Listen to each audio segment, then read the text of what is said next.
উত্তর ২৪ পরগনা জেলার সন্দেশখালীর ঘটনার প্রতিবাদে গঙ্গারামপুরে মিছিল করল বিজেপি।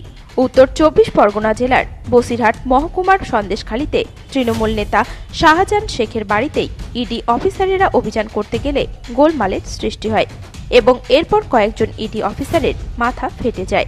আর এই ঘটনার প্রতিবাদে গঙ্গারামপুর বিজেপি শহর মণ্ডলের পক্ষ থেকে প্রতিবাদ মিছিল অনুষ্ঠিত হয় রবিবার। গঙ্গারামপুর শহরের কালীতলা বিজেপি কার্যালয় থেকে মিছিলটি বের হয়ে গোটা শহর পরিক্রমা করে। আর এই মিছিলে উপস্থিত ছিলেন জেলা বিজেপি সভাপতি স্বরূপ চৌধুরী, গঙ্গারামপুর বিধানসভার বিধায়ক সত্যেন্দ্রনাথ রায়, জেলা বিজেপি সাধারণ সম্পাদক অশোক বর্ধন, গঙ্গারামপুর টাউন বিজেপি সভাপতি বৃন্দাবন ঘোষ সহ একাধিক বিজেপি নেতৃত্ব। এই বিষয়ে গঙ্গারামপুর বিধানসভার বিধায়ক সত্যেন্দ্রনাথ রায় জানান, না, আমরা আজকে প্রতিবাদ মিছিল, ধিক্কার মিছিল করছি গঙ্গারামপুর ভারতীয় জনতা পার্টির পক্ষ থেকে। যে আমরা দেখলাম পরশুদিন ইডি সিবিআইয়ের মতো একটা তদন্তকারী সংস্থাকে তৃণমূলের এক গুন্ডা শাহজাহান এবং শঙ্কর আড্ড তারা দুই জায়গায় নৃশংসভাবে তারা আক্রমণ করেছে।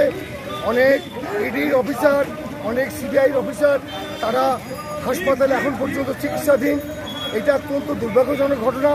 ভারতবর্ষেই প্রথম এই ধরনের ঘটনা ঘটলো, যার জন্য গঙ্গারামপুরের মানুষ, বাংলার মানুষ হিসাবে আমরা সেদিনের ঘটনাকে ধিক্কার জানাচ্ছি এবং আমাদের দাবি অবিলম্বে গুন্ডা শাহজাহানকে গ্রেপ্তার করতে হবে, করে ওকে দৃষ্টান্তমূলক শাস্তি দিতে হবে।